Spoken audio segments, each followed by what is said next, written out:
শ্রী পরমাত্মনে নমঃ।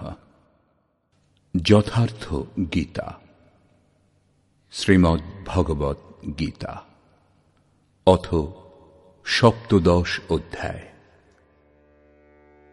ষোড়শ অধ্যায়ের শেষে যোগেশ্বর শ্রীকৃষ্ণ স্পষ্ট বলেছিলেন যে কাম, ক্রোধ ও লোভ ত্যাগ করলেই কর্ম শুরু হয়, যা আমি বারংবার বলেছি। নিয়ত কর্মের আচরণ না করলে সুখ, সিদ্ধি বা পরম গতি কিছুই লাভ হয় না। সেই জন্য এখন তোমার কর্তব্য ও অকর্তব্যের নির্ধারণ করা আবশ্যক, কি করা উচিত কি নয়। এই সম্বন্ধে শাস্ত্রই প্রমাণ, অন্য কোনো শাস্ত্র নয়। পরন্তু ইতি গুহ্যতমম শাস্ত্রমিদম, শাস্ত্র স্বয়ং গীতা। অন্য শাস্ত্রও আছে, কিন্তু এখানে এই শাস্ত্রেরই অধ্যয়ন করুন। অন্য শাস্ত্র খোঁজবার দরকার নেই। অন্য কোথাও এই ক্রমবদ্ধতা পাওয়া যাবে না, সেজন্য ভ্রান্ত হতে পারেন।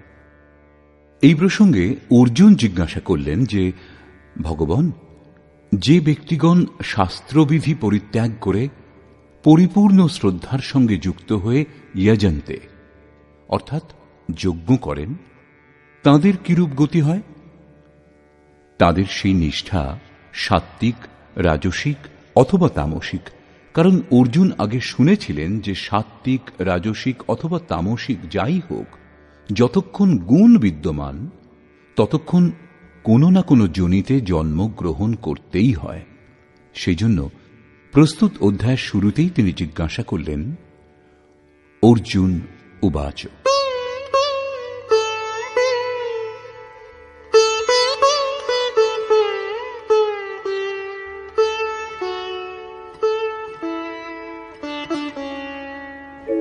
ये शास्त्रविधिमुत्सृज्य यजन्ते श्रद्धयान्विताः तेषां निष्ठा तु का कृष्ण सत्त्वमाहो रजस्तमः।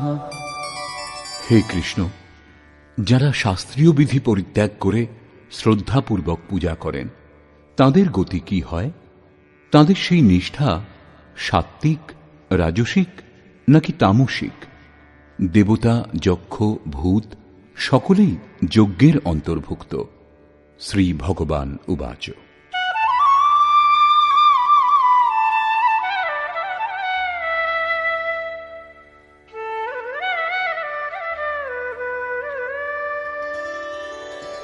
त्रिविधा भवति श्रद्धा देहिनां सा स्वभावजा सात्विकी राजसी चैव तामसी चेति तां शृणु।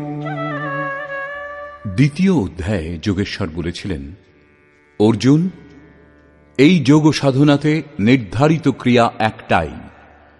অবিবেকীগণের বুদ্ধি অনন্ত শাখা যুক্ত হয়, সেই জন্য তারা অনন্ত ক্রিয়ার বিস্তার করে নেয়। বহিঃশোভাময় বাণীতে তা ব্যক্তও করে।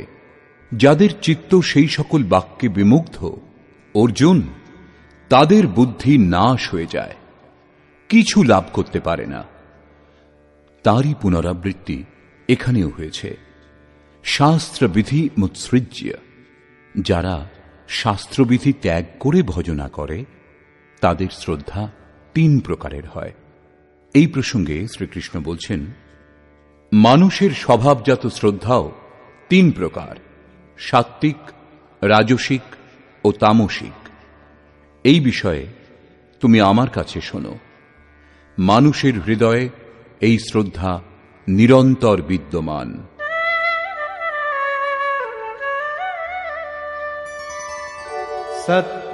सत्त्वानुरूपा सर्वस्य श्रद्धा भवति भारत श्रद्धामयोऽयं पुरुषो यो यच्छ्रद्धः स एव सः। হে ভারত, সকল মানুষের শ্রদ্ধা তাদের চিত্তবৃত্তির অনুরূপ হয়। মানুষ শ্রদ্ধালু হয়, সেই জন্য যিনি যেরূপ শ্রদ্ধাযুক্ত তিনি সেই রূপই হন। প্রায় লোকে জিজ্ঞাসা করে, আমি কে? কেউ বলে, আমি আত্মা। কিন্তু না, এখানে যোগেশ্বর শ্রীকৃষ্ণ বলছেন, যেরূপ শ্রদ্ধা, যেরূপ বৃত্তি, মানুষ সেই রূপই হয়।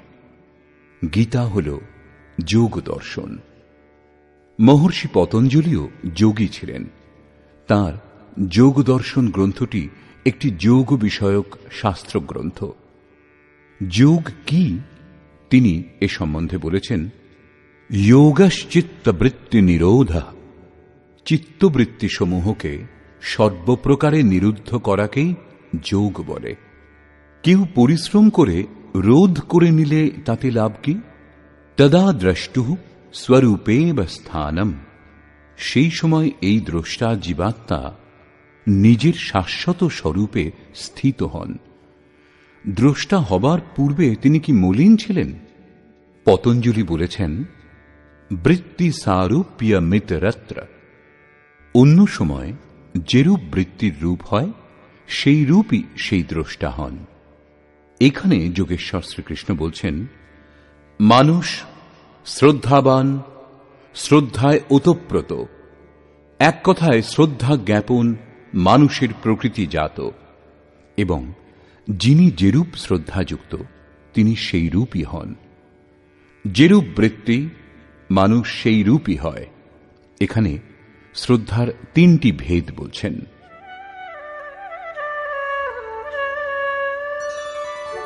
यजन्ते सात्विका देवान् यक्षरक्षांसि राजसाः प्रेतान् भूतगणांश्चान्ये यजन्ते तामसा जनाः। তাদের মধ্যে সাত্ত্বিক ব্যক্তিগণ দেবতাগণের পূজা করেন, রাজসিক ব্যক্তিগণ যক্ষ ও রাক্ষসগণের পূজা করেন, এবং তামসিক ব্যক্তিগণ ভূত ও প্রেতাদির পূজা করেন। তারা পূজা দিতে যথেষ্ট পরিশ্রমও করেন।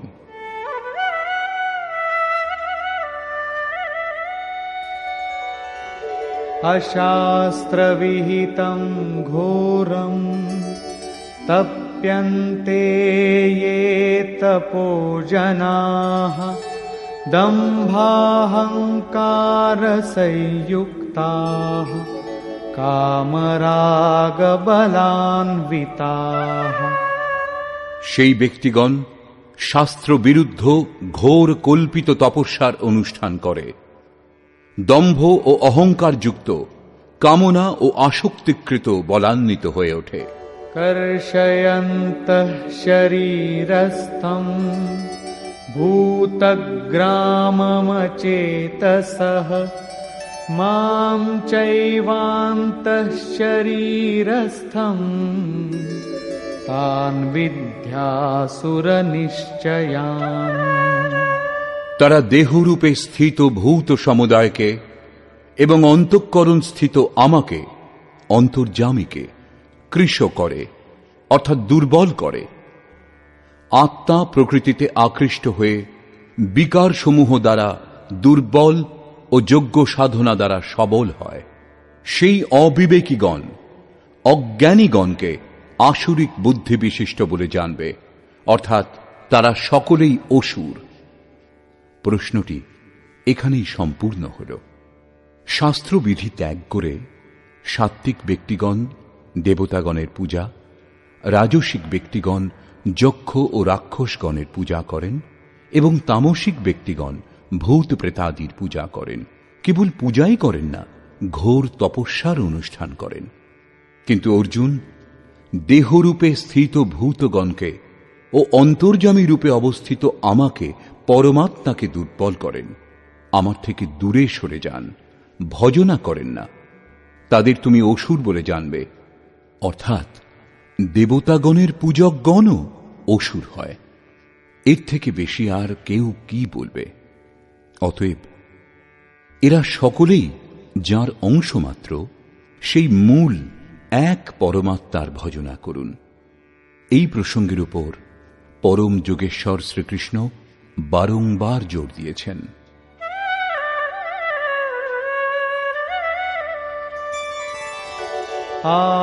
आहारस्त्वपि सर्वस्य त्रिविधो भवति प्रियः यज्ञस्तपस्तथा दानम् तेषां भेदमिमं शृणु।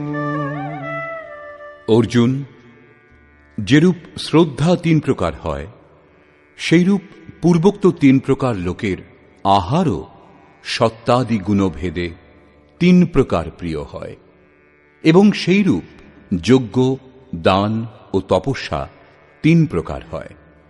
এদের প্রভেদ তুমি শ্রবণ করো। প্রথমে প্রস্তুত আহার।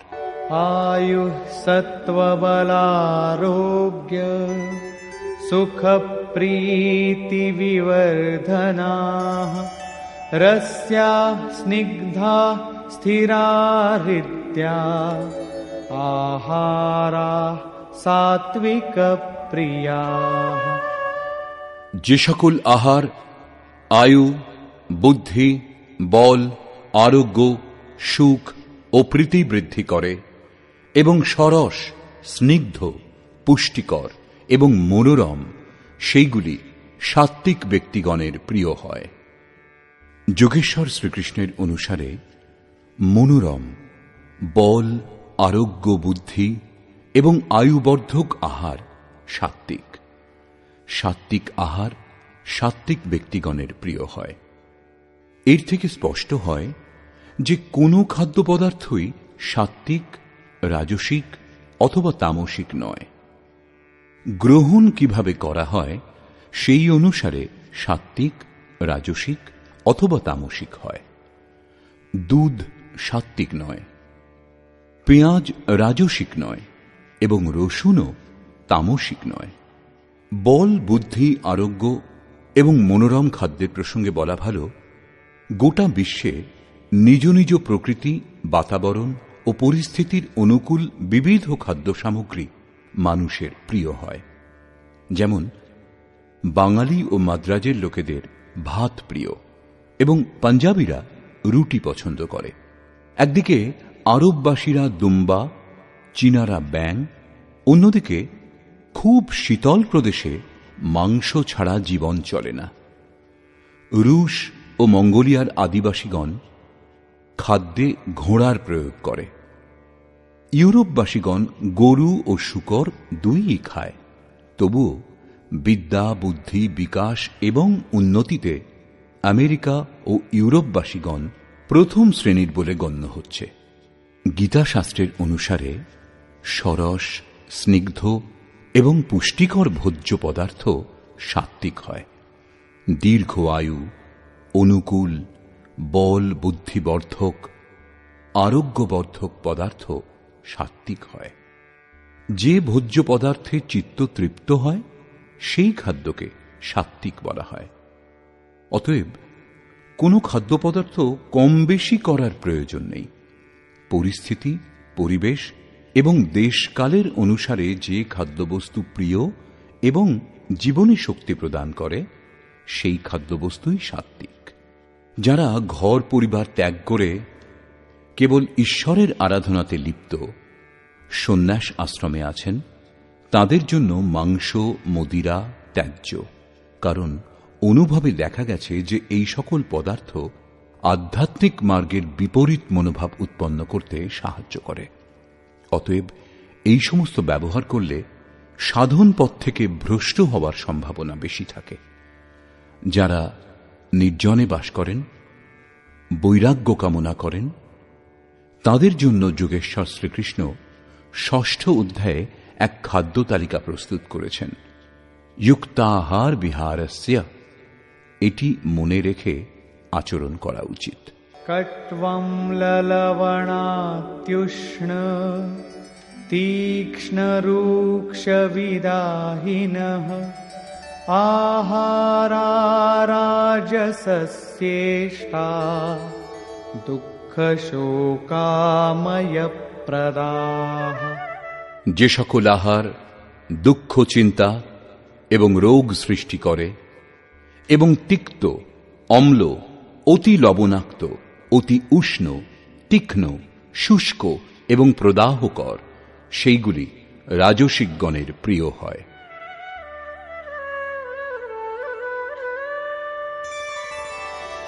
यातयामं गतरसं पूतिपर्युषितं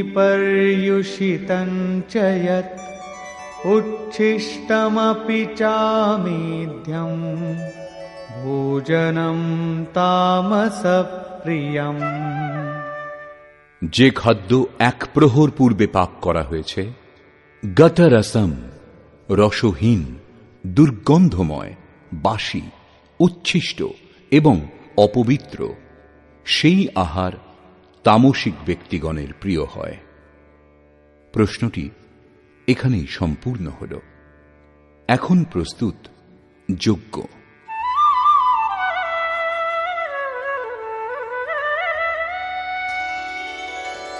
अफलाकाङ्क्षिभिर्यज्ञो विधिदृष्टो य ईज्यते यष्टव्यमेवेति मनः समाधाय स सात्विकः। যে যজ্ঞ বিধিদৃষ্ট, শাস্ত্রবিধি দ্বারা নির্ধারিত করা হয়েছে, যেমন তৃতীয় অধ্যায়ে যজ্ঞের নামমাত্র নিয়েছেন, চতুর্থ অধ্যায়ে যজ্ঞের স্বরূপ বলেছেন যে বহু যোগী প্রাণকে অপানে, অপানকে প্রাণে আহুতি দেন, প্রাণ অপানের গতি নিরুদ্ধ করে প্রাণের গতি স্থির করেন, সংযমাগ্নিতে আহুতি দেন। এইভাবে যজ্ঞের 14টি সোপান সম্বন্ধে বলেছেন, যেগুলি ব্রহ্মকে লাভ করার একটাই ক্রিয়ার উঁচু নিচু অবস্থা বিশেষ। সংক্ষেপে যজ্ঞ চিন্তন বিশেষের প্রক্রিয়ার বর্ণনা, যার পরিণাম স্বরূপ সনাতন ব্রহ্মে স্থিতি লাভ। এই শাস্ত্রে যার বিধান দেওয়া হয়েছে, সেই শাস্ত্রবিধানের ওপর পুনরায় জোর দিলেন। অর্জুন, শাস্ত্রবিধি দ্বারা নির্ধারিত, যার আচরণ কর্তব্য এবং যা মনকে নিরুদ্ধ করে, যার আচরণ ফলাকাঙ্ক্ষা শূন্য পুরুষগণ করেন, সেই যজ্ঞ সাত্ত্বিক।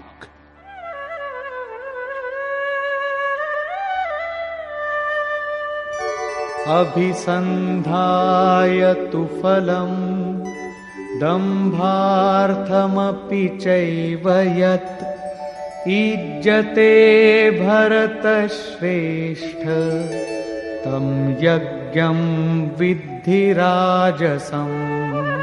হে অর্জুন, ফল কামনা করে অথবা দম্ভ প্রকাশের জন্যই যে যজ্ঞ অনুষ্ঠিত হয়, তাকে রাজসিক যজ্ঞ বলে জানবে। রাজসকর্তা যজ্ঞের বিধি সম্বন্ধে অবগত, কিন্তু দম্ভ প্রকাশ অথবা ফল কামনা করে অনুষ্ঠিত হয় যে অমুক বস্তু লাভ হবে এবং লোকে বলবে যে যজ্ঞ করে, প্রশংসা করবে, এরূপ যজ্ঞকর্তা রাজসিক হয়। এরপর তামসিক যজ্ঞের স্বরূপ বলেছেন।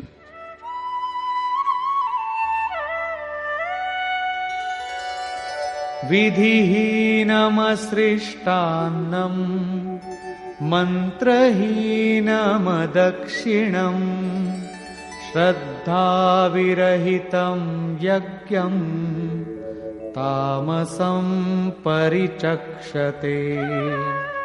যে যজ্ঞ শাস্ত্রবিধি বর্জিত, যা অন্যের পরমাত্মার সৃষ্টি করতে অসমর্থ, মনের অন্তরালে নিরুদ্ধ করার ক্ষমতা শূন্য, দক্ষিণাবিহীন অর্থাৎ সর্বস্বের সমর্পণ রহিত এবং শ্রদ্ধারহিত, এইরূপ যজ্ঞকে তামসিক যজ্ঞ বলা হয়। এইরূপ ব্যক্তিগণ বাস্তবিক যজ্ঞ সম্বন্ধে অনভিজ্ঞ। এখন প্রস্তুত তপস্যা। देवद्विजगुरु प्राज्ञ पूजनं शौचमार्जवम् ब्रह्मचर्यमहिंसा च शारीरं तप उच्यते। পরম দেব পরমাত্মা, দ্বৈত ভাব জয়, দ্বিজ, সদ্গুরু এবং জ্ঞানীগণের পূজা, পবিত্রতা, সরলতা, ব্রহ্মচর্য এবং অহিংসা, এইগুলিকে কায়িক তপস্যা বলে।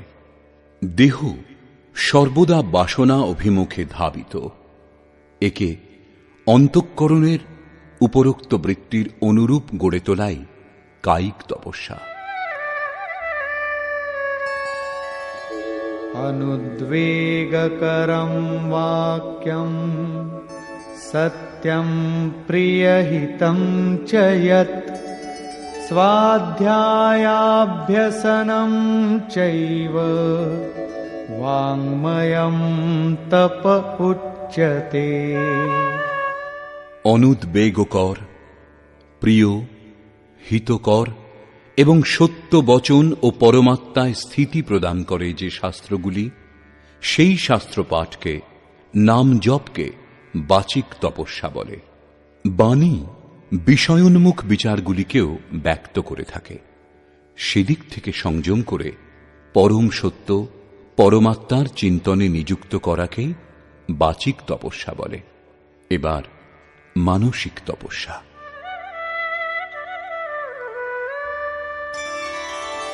मनः प्रसादः सौम्यत्वं मौनमात्मविनिग्रहः भावसंशुद्धिरित्येतत् तपो मानसमुच्यते। মনের প্রসন্নতা, সৌম্য ভাব, মৌন অর্থাৎ ইষ্টের অতিরিক্ত অন্য কোনো বিষয়ের স্মরণও যেন না আসে, মনের নিরোধ, অন্তঃকরণের পবিত্রতা, এই সকলকে মানসিক তপস্যা বলা হয়। উপরোক্ত তিনটি অর্থাৎ কায়িক, বাচিক ও মানসিক যে তপস্যা, তাকে সাত্ত্বিক তপস্যা বলা হয়।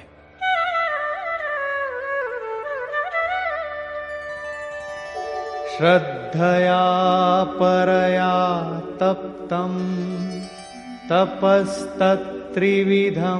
नरैः अफलाकाङ्क्षिभिर्युक्तैः सात्विकं परिचक्षते। ফলাকাঙ্ক্ষাবিহীন অর্থাৎ নিষ্কাম কর্মে প্রবৃত্ত ব্যক্তিগণ পরম শ্রদ্ধা সহকারে কায়িক, বাচিক ও মানসিক যে তপস্যা করেন, তাকে সাত্ত্বিক তপস্যা বলে। এখন প্রস্তুত রাজসিক তপস্যা।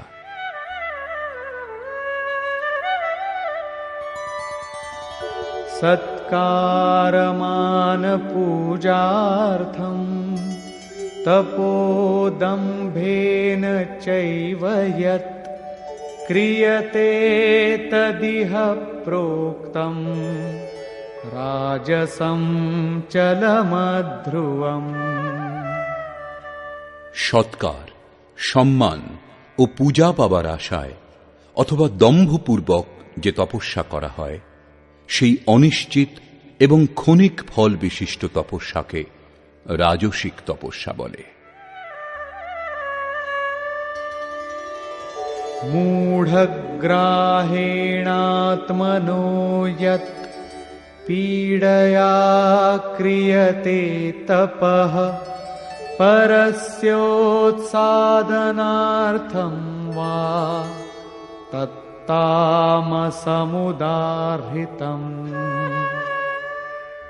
যে তপস্যা মূর্খতাপূর্বক বিবেচনা না করে মন, বাণী ও দেহকে কষ্ট দিয়ে অথবা অপরের অনিষ্টের জন্য করা হয়, তাকে তামসিক তপস্যা বলে।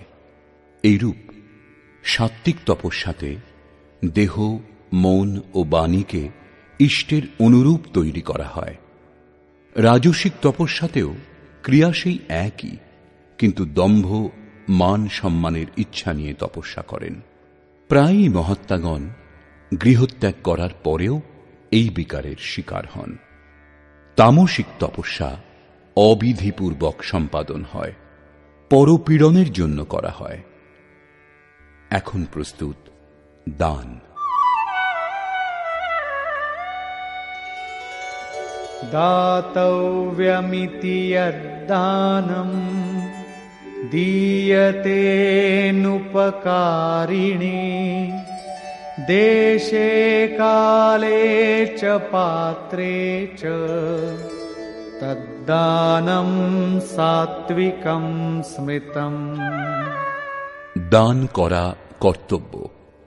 এইভাবে প্রত্যুপকারের আশা না করে স্থান, কাল ও উপযুক্ত পাত্রে যে দান করা হয় তাকে সাত্ত্বিক দান বলে। यत्तु प्रत्युपकारार्थं फलमुद्दिश्य वा पुनः दीयते च परिक्लिष्टं तद्दानं राजसं स्मृतम्। যে দান অনিচ্ছা সত্ত্বে, অর্থাৎ অনিচ্ছা সত্ত্বেও যে দান করা হয় এবং প্রত্যুপকারের আশায়, অর্থাৎ এই করলে এই ফললাভ হবে অথবা ফললাভের উদ্দেশ্যেই করা হয়, তাকে রাজসিক দান বলে। अदेशकाले यद्दानम् अपात्रेभ्यश्च दीयते असत्कृतमवज्ञातम् तत्तामसमुदाहृतम्। অশুচি স্থানে, অশুভ সময়ে এবং অযোগ্য পাত্রে অবজ্ঞাপূর্বক ও সৎকার রহিত যে দান করা হয় তাকে তামসিক দান বলে। পূজ্য মহারাজজি বলতেন, হো, কুপাত্রে দান করলে দাতা নষ্ট হয়ে যায়। সেইরূপ শ্রীকৃষ্ণও বলছেন, দান করাই কর্তব্য। পুণ্যস্থানে, শুভ সময়ে এবং উপযুক্ত পাত্রে প্রত্যুপকারের আশা না করে যে দান করা হয় তাকে সাত্ত্বিক দান বলে। অনিচ্ছা সত্ত্বে ফললাভের উদ্দেশ্যে যে দান করা হয় তাকে রাজসিক দান বলে এবং সৎকার রহিত, তিরস্কারপূর্বক, প্রতিকূল স্থান এবং সময়ে কুপাত্রে যে দান করা হয় তাকে তামসিক দান বলে। পরন্তু সেটাও দান। যিনি দেহ, গেহ ইত্যাদির আসক্তি ত্যাগ করে একমাত্র ইষ্টের উপর নির্ভরশীল, তার জন্য দানের বিধান এর থেকেও আরো উন্নত, এবং তা হল সর্বস্বের সমর্পণ, সম্পূর্ণভাবে বাসনা মুক্ত হয়ে মন সমর্পণ। যেরূপ শ্রীকৃষ্ণ বলেছেন, ময়্যেব মন আধৎস্ব। অতএব দান করা নিতান্ত আবশ্যক। এখন প্রস্তুত ওম তৎ সৎ এর স্বরূপ।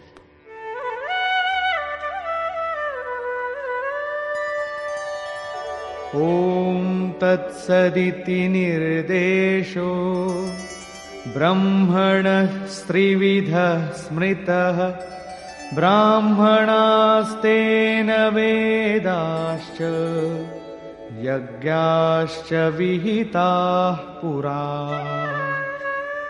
অর্জুন, ওম তৎ ও সৎ এই বাক্য দ্বারা ব্রহ্মের ত্রিবিধ নাম ব্রহ্মণঃ নির্দেশঃ স্মৃতঃ, ব্রহ্মের নির্দেশ করে, স্মরণ করিয়ে দেয়, সংকেত প্রদান করে, যা ব্রহ্মের পরিচায়ক, তার থেকেই পুরা, পূর্বকালে অর্থাৎ আরম্ভে ব্রাহ্মণ, বেদ এবং যজ্ঞ ইত্যাদির উৎপত্তি হয়েছে।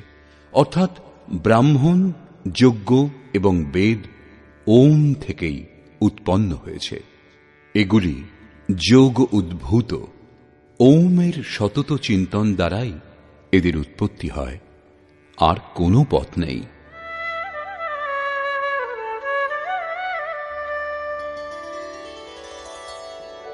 तस्मादोमित्युदाहृत्य यज्ञदानतपः क्रियाः प्रवर्तन्ते विधानोक्ता सततं ब्रह्मवादिनाम्। এই জন্য ওম এই ব্রহ্মবাচক প্রথম শব্দ উচ্চারণ করে পুরুষগণ শাস্ত্রবিধান অনুযায়ী যজ্ঞ, দান, তপস্যাদি কর্ম অনুষ্ঠান করেন, যার ফলে সেই ব্রহ্মের স্মরণ হয়ে আসে। এখন তৎ শব্দের প্রয়োগ বলছেন।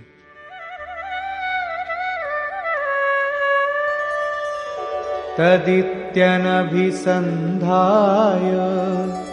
फलं यज्ञतपः क्रियाः दानक्रियाश्च विविधाः क्रियन्ते मोक्षकाङ्क्षिभिः।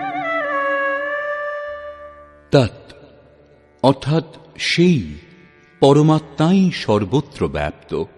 এইভাবে তৎ ব্রহ্মবাচক এই দ্বিতীয় শব্দ উচ্চারণ পূর্বক মুমুক্ষু ব্যক্তিগণ ফলাকাঙ্ক্ষা না করে শাস্ত্র দ্বারা নির্দিষ্ট নানা প্রকার যজ্ঞ, তপ, দান ইত্যাদি কর্মের অনুষ্ঠান করেন।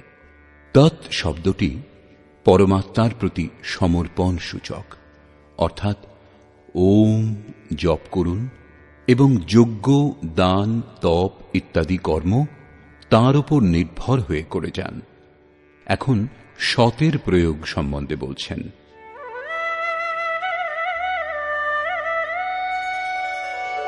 सद्भावे साधुभावे च सदित्येतत्प्रयुज्यते प्रशस्ते कर्मणि तथा सच्छब्दः पार्थयुज्यते।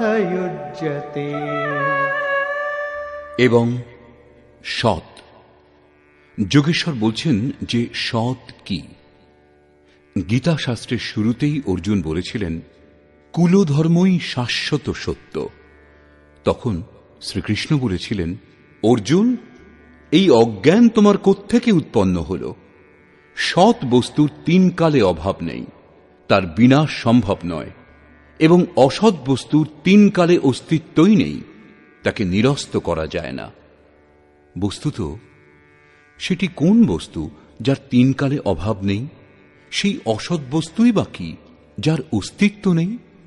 উত্তরে বললেন, এই আত্মাই সত্য এবং ভূতাদির দেহ নাশবান। আত্মা সনাতন, অব্যক্ত, শাশ্বত এবং অমৃত স্বরূপ। এই হল পরম সত্য। এখানে বলছেন সৎ। এইরূপ পরমাত্মার এই নাম সদ্ভাবে, সত্যভাবে এবং সাধুভাবে প্রয়োগ করা হয়। এবং হে পার্থ, যখন নিয়ত কর্ম নির্বিঘ্নে উত্তম রূপে অনুষ্ঠিত হয়, তখন সৎ শব্দ প্রযুক্ত হয়। সৎ অর্থ এই নয় যে এই সমস্ত বস্তু আমার। যখন দেহটাই আমার নয়, তখন এর ব্যবহার্য বস্তুগুলি কি করে আমার হতে পারে? একে সৎ বলা যেতে পারে না। সতের প্রয়োগ কেবল এক দিশাতে করা হয়, সদ্ভাবে। আত্মাই পরম সত্য। যেখানে সত্যের প্রতি ভাব, তাঁকে জানার জন্য সাধু ভাব এবং তাঁর প্রাপ্তির কর্ম প্রশস্তভাবে হতে থাকে, সেখানেই সৎ শব্দের প্রয়োগ করা হয়। এই প্রসঙ্গে যোগেশ্বর আরও বলছেন, यज्ञे तपसि दाने च स्थितिः सदिति चोच्यते कर्म चैव तदर्थीयम् सदित्येवाभिधीयते। যজ্ঞ, তপস্যা ও দানে যে স্থিতি লাভ হয়, তাও সদ রূপে নির্দিষ্ট হয়। তদর্থীয়ম, ভগবৎ প্রাপ্তির নিমিত্ত যে কর্ম অনুষ্ঠিত হয়, তাও সৎ নামে অভিহিত হয়। অর্থাৎ সেই পরমাত্মার প্রাপ্তির জন্য যে কর্ম অনুষ্ঠিত হয় সেই কর্মই সৎ। যজ্ঞ, দান ও তপস্যা এই কর্মেরই পূরক। শেষে নির্ণয় করে বলছেন, এই সকলের জন্য শ্রদ্ধা প্রয়োজন।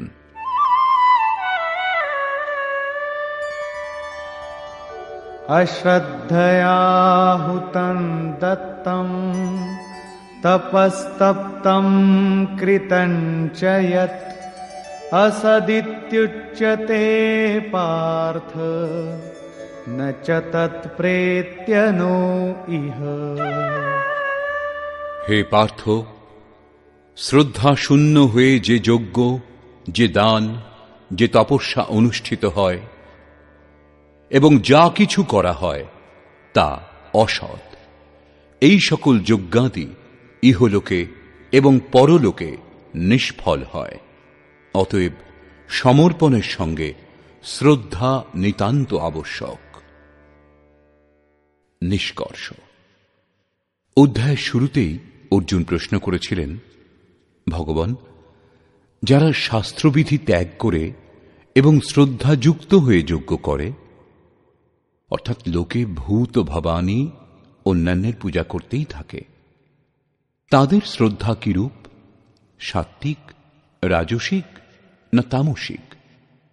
এই প্রসঙ্গে যোগেশ্বর শ্রীকৃষ্ণ বললেন, অর্জুন, এই পুরুষ শ্রদ্ধাবান, তার শ্রদ্ধা কোথাও না কোথাও অবশ্যই স্থির আছে।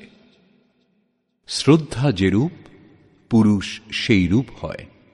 বৃত্তির অনুরূপ পুরুষ হয়।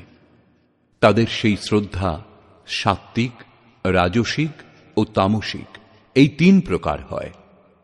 সাত্ত্বিক পুরুষগণ দেবতাগণের পূজা করেন। রাজসিক ব্যক্তিগণ যক্ষ, যিনি যশ শৌর্য প্রদান করবেন। রাক্ষস, যে ক্রূর কর্মা ও সম্পন্ন, এদের পূজা করেন। এবং তামসিক ব্যক্তিগণ ভূত প্রেতাদির পূজা করেন। শাস্ত্র বিরুদ্ধ এইরূপ পূজা দ্বারা এই তিন প্রকার শ্রদ্ধালুগণ দেহস্থ ইন্দ্রিয় সমূহকে এবং হৃদয় দেশে অবস্থিত আমাকে অর্থাৎ অন্তর্যামীকে কৃশ করে, পূজা করে না। তাদের অসুর বলে জানবে, অর্থাৎ ভূত প্রেত, যক্ষ, রাক্ষস এবং দেবতাগণের পূজকগণ অসুর। শ্রীকৃষ্ণ এখানে দেবতা প্রসঙ্গ তৃতীয়বার তুলেছেন। প্রথমে 7ম অধ্যায়ে তিনি বলেছিলেন যে অর্জুন, কামনা দ্বারা যাদের জ্ঞান অপহৃত সেই মূঢ়গণ অন্য দেবতাগণের পূজা করে। দ্বিতীয়বার 9ম অধ্যায়ে সেই প্রশ্ন সম্বন্ধেই পুনরায় বললেন, যারা অন্য দেবগণের পূজা করে তারা আমাকেই পূজা করে, কিন্তু তাদের সেই পূজা অবিধিপূর্বক অর্থাৎ শাস্ত্র বিরুদ্ধ, অতএব তা নষ্ট হয়। এখানে 17ম অধ্যায়ে বলেছেন তারা আসুরিক বুদ্ধি বিশিষ্ট। শ্রীকৃষ্ণ একমাত্র পরমাত্মার পূজার বিধান দিয়েছেন। এরপর যোগেশ্বর শ্রীকৃষ্ণ 4টি প্রশ্ন তুলেছেন: আহার, যজ্ঞ, তপস্যা ও দান। আহার 3 প্রকারের হয়। সাত্ত্বিক পুরুষের আরোগ্য প্রদানকারী, মনোহর, স্নিগ্ধ আহার প্রিয় হয়। রাজসিক পুরুষের তিক্ত, অম্ল, অতি লবণাক্ত, উষ্ণ, মুখরোচক, মশলাযুক্ত রোগবর্ধক আহার প্রিয় হয়। উচ্ছিষ্ট, বাসি ও অপবিত্র আহার তামসিক ব্যক্তিগণের প্রিয় হয়। শাস্ত্রবিধি দ্বারা নির্দিষ্ট যজ্ঞ, যা আরাধনার অন্তঃক্রিয়াসমূহ, যা মনকে নিরুদ্ধ করে, ফলাকাঙ্ক্ষাবিহীন সেই যজ্ঞ সাত্ত্বিক। ফল কামনা করে দম্ভ প্রকাশের জন্য যে যজ্ঞ অনুষ্ঠিত হয় তাকে রাজসিক যজ্ঞ বলা হয়, এবং শাস্ত্রবিধি বর্জিত মন্ত্র, দান ও শ্রদ্ধারহিত যজ্ঞকে তামসিক যজ্ঞ বলা হয়। পরমদেব পরমাত্মাতে স্থিতি প্রদান করতে যিনি সক্ষম, সেই প্রাজ্ঞ সদ্গুরুর সেবা অর্চনা এবং অন্তঃকরণ থেকে অহিংসা, ব্রহ্মচর্য এবং পবিত্রতার অনুরূপ দেহ গড়ে তোলাই শারীরিক তপস্যা। সত্য, প্রিয় ও হিতকর বাক্যকে বাচিক তপস্যা বলে। এবং মনকে কর্মে প্রবৃত্ত রাখা, মনকে বিষয় চিন্তন থেকে মুক্ত রেখে নিরন্তর ইষ্টের স্মরণ, এই সকলকে মানসিক তপস্যা বলে। মন, বাণী ও দেহ তিনটি এক করে তপস্যাতে নিযুক্ত করাই সাত্ত্বিক তপস্যা। রাজসিক তপস্যাতে কামনা করে সেই কর্মই অনুষ্ঠিত হয়। শাস্ত্রবিধি রহিত স্বেচ্ছাচারযুক্ত আচরণকে তামসিক তপস্যা বলা হয়। কর্তব্য মনে করে দেশ, কাল ও পাত্রের বিচার করে শ্রদ্ধাপূর্বক যে দান করা হয় তা সাত্ত্বিক দান। ফললাভের উদ্দেশ্যে অনিচ্ছা সত্ত্বেও যে দান করা হয় তা রাজসিক দান। এবং তিরস্কার করে কুপাত্রকে যে দান করা হয় তা তামসিক দান। ওম তৎ সৎ এর স্বরূপ বলবার পর যোগেশ্বর শ্রীকৃষ্ণ বললেন, এই নাম পরমাত্মার স্মৃতি প্রদান করে। শাস্ত্রবিধি দ্বারা নির্ধারিত তপস্যা, দান এবং যজ্ঞ শুরু করার সময় ওমের প্রয়োগ হয়। যখন সাধনা সম্পূর্ণ হয় তখনই শান্ত হয়। তৎ মানে পরমাত্মা, তাঁর প্রতি সমর্পণের ভাব থাকলেই সেই কর্ম অনুষ্ঠিত হয়। এবং যখন নিরন্তর কর্ম হতে থাকে তখন সতের প্রয়োগ করা হয়। ভজনই সৎ। এর প্রতি ভাব ও সাধুভাব, এর মধ্যেই সতের প্রয়োগ করা হয়। পরমাত্মার প্রাপ্তির জন্য কর্ম, যজ্ঞ, দান ও তপস্যার পরিণামেও সতের প্রয়োগ করা হয়। এবং যে কর্ম পরমাত্মাতে স্থিতি প্রদান করে সেই কর্ম নিশ্চয়ই সৎ, কিন্তু এতে শ্রদ্ধা নিতান্ত আবশ্যক। শ্রদ্ধাশূন্য হয়ে যে দান, যে কর্ম, যে তপস্যা অনুষ্ঠিত হয় তা ইহলোকে এবং পরলোকেও নিষ্ফল হয়। সম্পূর্ণ অধ্যায়ে শ্রদ্ধার ওপর আলোকপাত করা হয়েছে এবং শেষে ওম, তৎ এবং সৎ এর বিশদ ব্যাখ্যা প্রস্তুত করা হয়েছে, যার উল্লেখ প্রথমবার করা হয়েছে। অতএব